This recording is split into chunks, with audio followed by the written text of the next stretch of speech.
2.67 आज हम करेंगे भगवद गीता 2.67। इंद्रियाणां हि चारतम्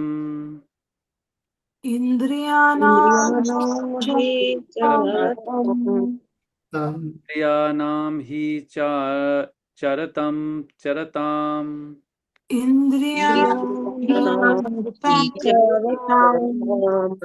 मनो अनुविधीयते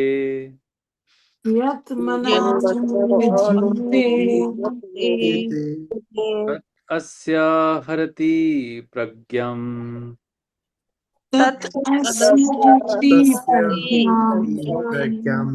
वायुर्नावम् इवं बसि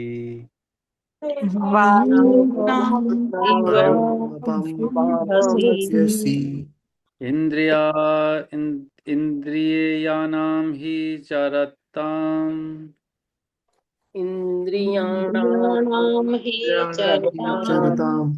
यन्मनो अनुविधीयते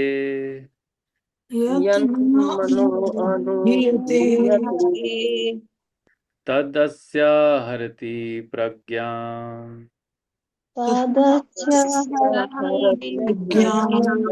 वायुर्नावम् इवं बसि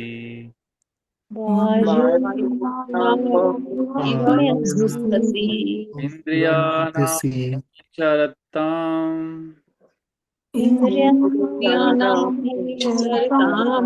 यन्मनो अनुविधीयते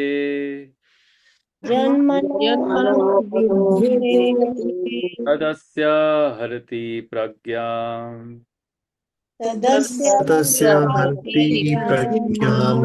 वायुर्नावम् इवं बसि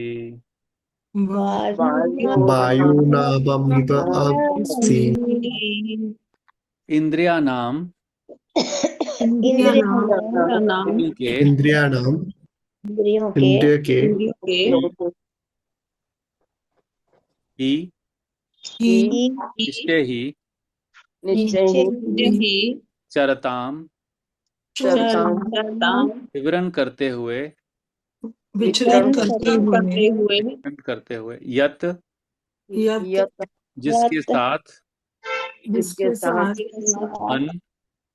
मन अनुविध्यते निरंतर लगा रहता है तत् वह अस्य इसकी हरति हर लेती है प्रज्ञाम बुद्धि को वायु नावम इव जैसे अभ्यसी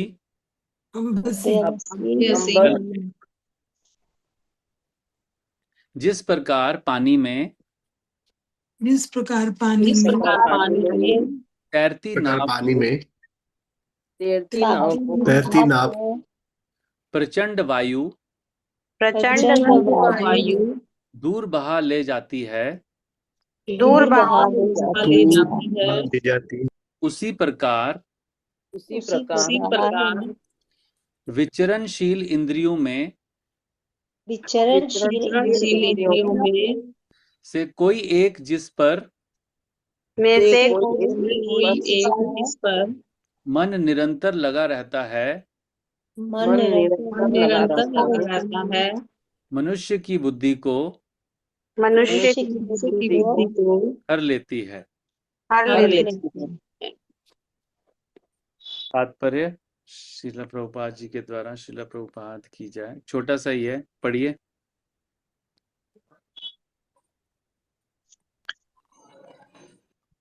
मैं पढ़ू प्रभु जी। यदि समस्त इंद्रियों भगवान की सेवा में न लगी रहे और यदि इनमें से एक भी अपनी तृप्ति में लगी रहती है, भ- भक्त को दिव्य प्रगति पथ से विपथ कर सकती है। जैसा कि महाराज अम्बरीश के जीवन में बताया गया है, समस्त इंद्रियों को कृष्ण भावनामृत में लगा रहना चाहिए, क्योंकि मन को बस में करने की यही सही एवं सरल विधि है। हरे कृष्ण। ॐ अज्ञानतिमिरन्धस्य ज्ञानञ्जनाशलाकया चक्षुरुन्मिलितं येन तस्मै श्रीगुरवे नमः। श्रीचैतन्यमनोभीष्टं स्थापितं येन भूतले स्वयं रूपः कदा मह्यं ददाति स्वपदान्तिकम्। वन्देऽहं श्रीगुरो श्रीयुतापदकमलं श्रीगुरून् वैष्णवांश्च श्रीरूपं साग्रजातं सहगण रघुनाथान्वितं तं सजीवं साद्वैतं सावधूतं परिजनसहितं कृष्णचैतन्यदेवं श्रीराधा कृष्णपादान् सहगण ललिता श्रीविशाखान्वितांश्च हे कृष्ण करुणा सिंधु दीनबंधु जगतपते गोपेश गोपिका कांत राधा कांत नमस्तुते तप्त कांचन गौरांगी राधे वृंदावनेश्वरी वृषभानुसुते देवी प्रणमामि हरिप्रिये वाञ्छा कल्पतरुभ्यश्च कृपा सिन्धुभैव च पतितानां पावनेभ्यो वैष्णवेभ्यो नमो नमः।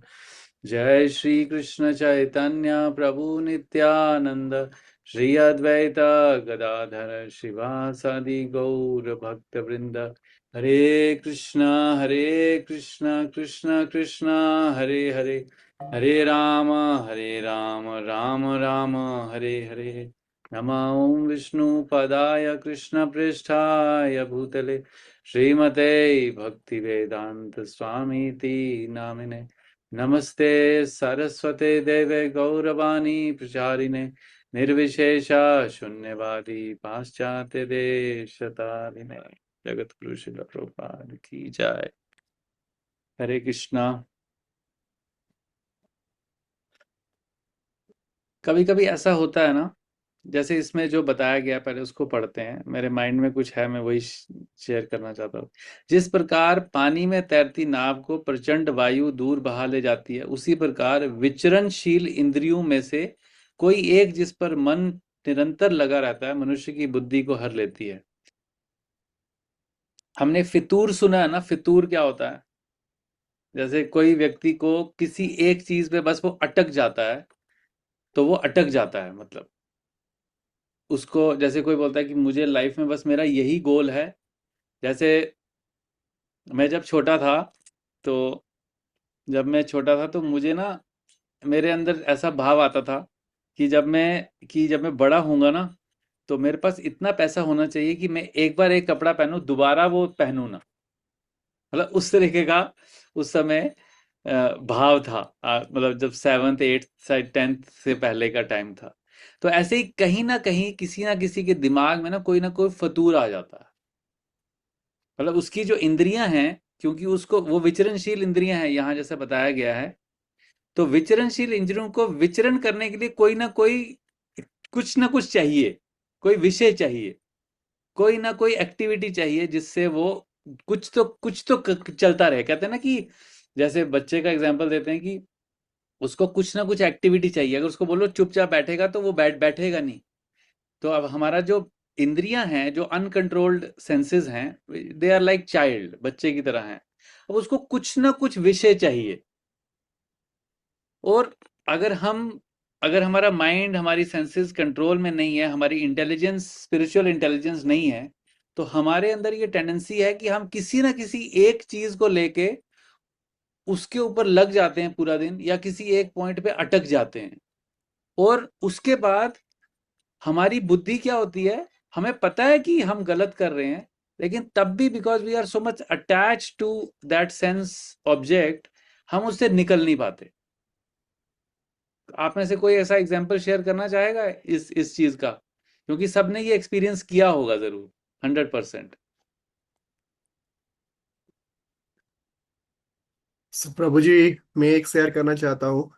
क्योंकि मेरे को ऐसा था कि मेरे को ट्रैवल करने का बहुत ही था, क्योंकि सारा इंडिया का सारा स्टेट्स बाहर का भी ऐसे। तो हाँ, मैं अभी जब 10 साल पहले मैंने जब गुड़गांव में आया, PwC के बाद डेलॉयट यहाँ पर जब ज्वाइन किया, तो मेरे को अपॉर्चुनिटी मिला कि जहाँ पर भी जो भी डिफरेंट डिफरेंट स्टेट्स होते हैं, कंसल्टिंग तो जॉब था, तो ट्रैवल में बहुत सारा क्लाइंट लोकेशन, अलग अलग लोकेशन जाने के लिए वो मिला। तो वो मेरे बचपन से वही एक था।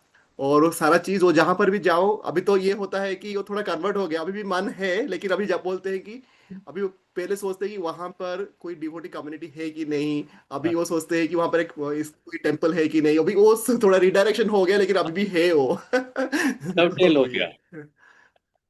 हाँ। डबडेल हो गया। तो वही ना कोई ओके। हमारे अंदर ऐसी, मतलब हमारी जो सेंसेस है ना, उसको हम किसी ना किसी तरीके से कोई ना एक, जैसे कहते हैं ना, जो व्यक्ति गूंगा होता है उसकी सुनने की शक्ति बहुत ज्यादा स्ट्रांग होती है कंपैरेटिवली। ऐसे ही अगर किसी की पांचों इंद्रियां हैं, उनमें से भी कोई एक इंद्रिय जो होगी वो ज्यादा शक्तिमान होगी कंपैरेटिवली, एक पांचों में से कोई एक शक्ति ज्यादा होगी। तो हम देखते हैं जब कोई किसी एक चीज में लग जाता है ना, तो उसकी बुद्धि जो है वो चाहे बहुत इंटेलिजेंट क्यों ना हो। जैसे कोई अगर क्राइम करता है, मतलब जैसे जितने भी क्राइम होते हैं, अगर उसका एनालिसिस किया जाता है, जो जो फोरेंसिक टीम होती है जो एनालिसिस करती है, वो कैसे एनालिसिस करती है, बाद में जब पता चलता है कि वो जो क्रिमिनल है वो बहुत ही नॉर्मल व्यक्ति है, लेकिन वो जब उसने क्राइम किया उससे 2-4 दिन पहले से वो किसी एक चीज पे कंटेम्पलेट कर रहा है, उसी पे उसका मन हमेशा चिंतन कर रहा है, चिंतन कर रहा है, उसको कुछ प्रॉब्लम, मतलब कुछ भी, किसी भी एक्टिविटी के ऊपर चिंतन कर रहा है, किसी ऑब्जेक्ट के ऊपर चिंतन कर रहा है, या कुछ उसकी नीड है उसको फुलफिल कर नहीं पा रहा है, उसके लिए चोरी का कुछ प्लान कर रहा है, कुछ सी ना किसी चीज पे चिंतन कर रहा है। और जब वो चिंतन इतनी कंटिन्यूअसली जब वो चिंतन हो रहा है ना, तो क्या होता है, मनुष्य की बुद्धि को हर हर लेती है। तो इसी के लिए नीचे प्रभुपाद जी ने बहुत ही इसका अच्छा वे आउट बताया है कि ये तो हमारा नेचुरल टेंडेंसी है, क्योंकि इंद्रियां हैं तो वो कहीं ना कहीं तो उस पे मन जाएगा ही, मतलब निरंतर उस पे हम चिंतन करेंगे ही किसी ना किसी विषय पे। लेकिन उससे क्या होती है, जब हम किसी विषय के ऊपर चिंतन करते हैं तो हमारी बुद्धि को वो हर हर लेती है, इवन दो हम इंटेलिजेंट क्यों ना हो। लेकिन यदि समस्त इंद्रियां भगवान की सेवा में लगी रहें, तो वह भक्त को दिव्य प्रगति प्रदान कर सकती है। तो उसकी इंटेलिजेंस को हरती नहीं है, उसकी इंटेलिजेंस को और बढ़ाती हैं।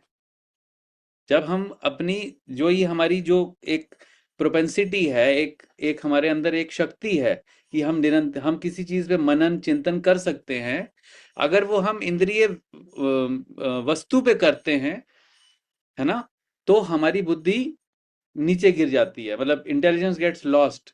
लेकिन अगर हम उसी पावर को, उसी उसी क्वालिटी को अगर हम भगवान के ऊपर भगवान में उसको लगाते हैं, अपनी इंटेलिजेंस को या अपनी चिंतन शक्ति को निरंतर भगवान में लगाते हैं, तो हमारी इंटेलिजेंस बढ़ती है।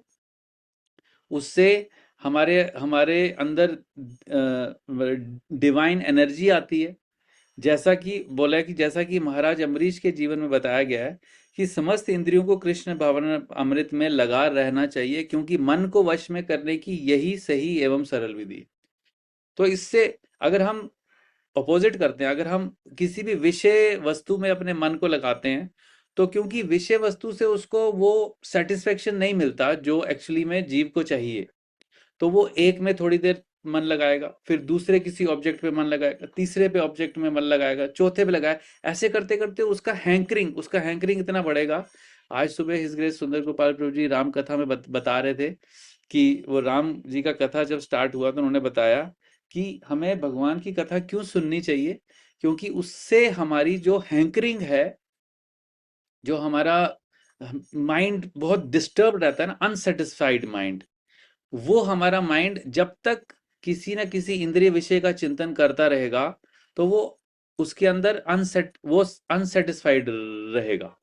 और जब अनसेटिस्फाइड रहेगा तो एक ऑब्जेक्ट पे वो निरंतर लगा नहीं रहेगा, वो एक ऑब्जेक्ट पे थोड़ी देर रहेगा, फिर चेंज करेगा, फिर चेंज करेगा, फिर चेंज करेगा, किसी और पे चिंतन करेगा। ऐसे करते करते दुनिया भर की चीजों पे चिंतन करने के बाद में जब वो थक जाएगा, या तो वो फ्रस्ट्रेट होगा, या तो अगर उसको थोड़ा सा इंटेलिजेंट कहीं से मिल जाएगी, या वो भगवत गीता पढ़ लेगा, या किसी डिवोटी के कांटेक्ट में आ जाएगा, वो उसको बोलेगी कि अब जो तुम कर रहे हो सेम चीज को भगवान के चिंतन में लगाओ, भगवान के बारे में सुनो, भगवान के बारे में पढ़ो, भगवान के बारे में बताओ, भगवान के बारे में सुनो, भगवान के बारे में लिखो, भगवान के बारे में बोलो, वटेवर।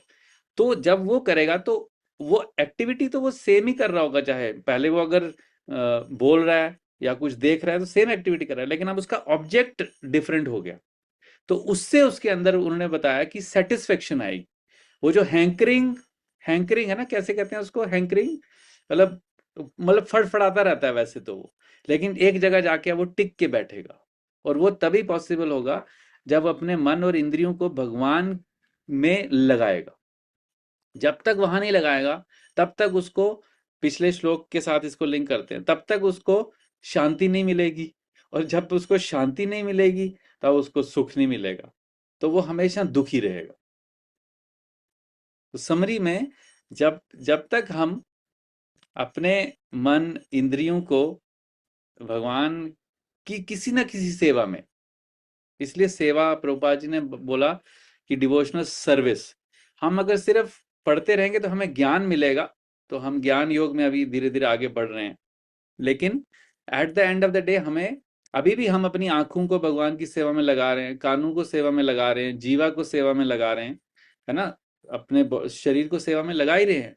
तो इससे हमारा शुद्धिकरण हो रहा है, और हमें इसमें हमारे, हमें इसमें सेटिस्फाइड फील करते हैं ना, किसी लिमिट तक, किसी हद तक तो सेटिस्फाइड फील करते ही हैं, तभी तो आ रहे हैं, तभी तो हम इतने 5-6 सालों से ही कंटिन्यू कर रहे हैं ना। अगर सेटिस्फेक्शन नहीं मिल रही होती तो हम कहीं और होते इस समय। तो ये इसका लाइव प्रूफ है कि जब जैसे ही हमारी इंद्रियां जो हैं, मन जो है, इंद्रियां वो भगवान के विषय में लगती हैं, भगवान के चिंतन में, गुण रूप लीला का ये सब एक्टिविटीज में लगती है, तो उसको शांति मिलती है। और जो हमारी हैंकरिंग है, जो डिससेटिस्फेक्शन है हमारी, एटर्नल डिससेटिस्फेक्शन जो है, वो खत्म हो जाती है। आपके क्या विचार हैं, ऐसा होता है, ऐसा हो रहा है?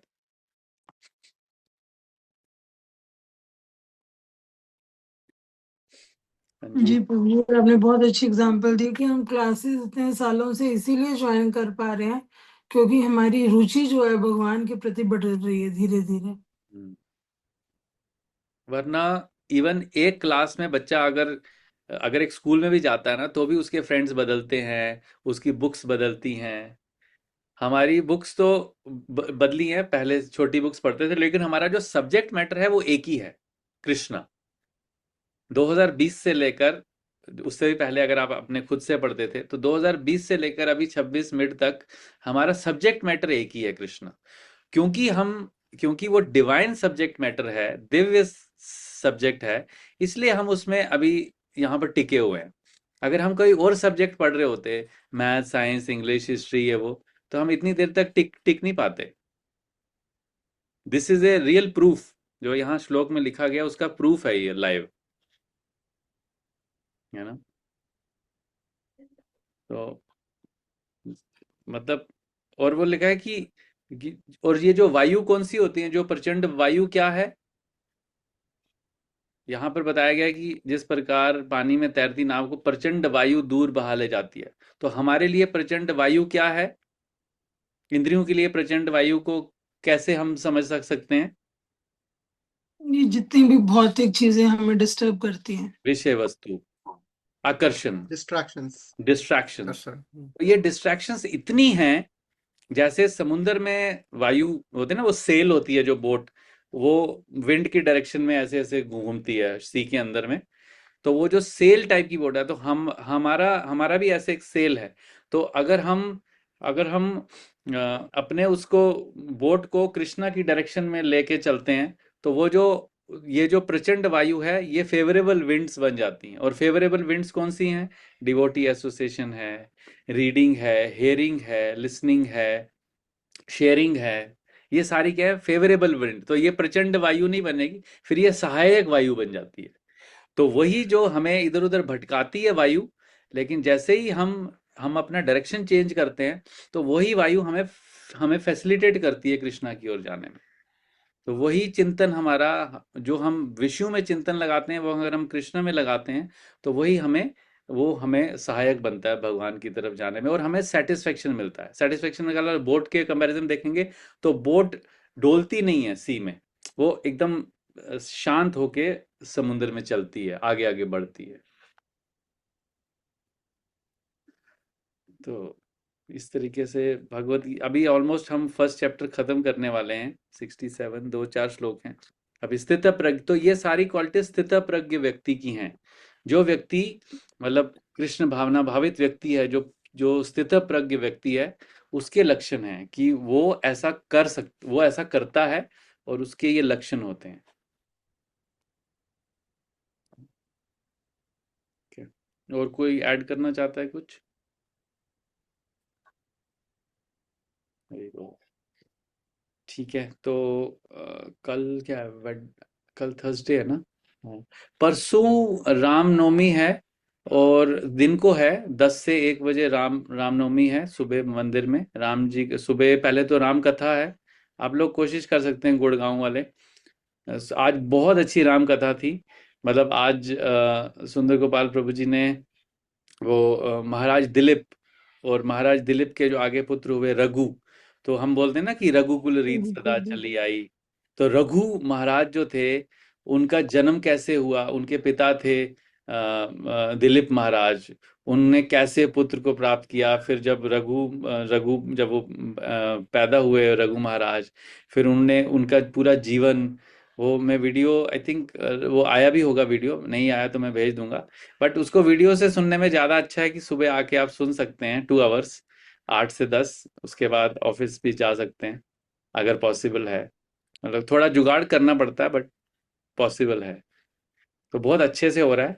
और रामनवमी के दिन कोशिश कीजिएगा सुबह आने का। ठीक है। 27th आई विल कमिंग प्रभु जी। हाँ, आई एम 27 ऑफ। को रामनवमी है।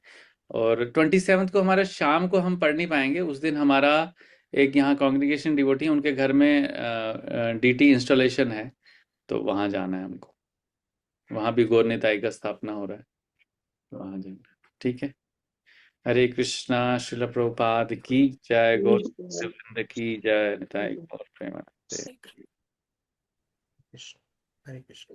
हरे कृष्ण।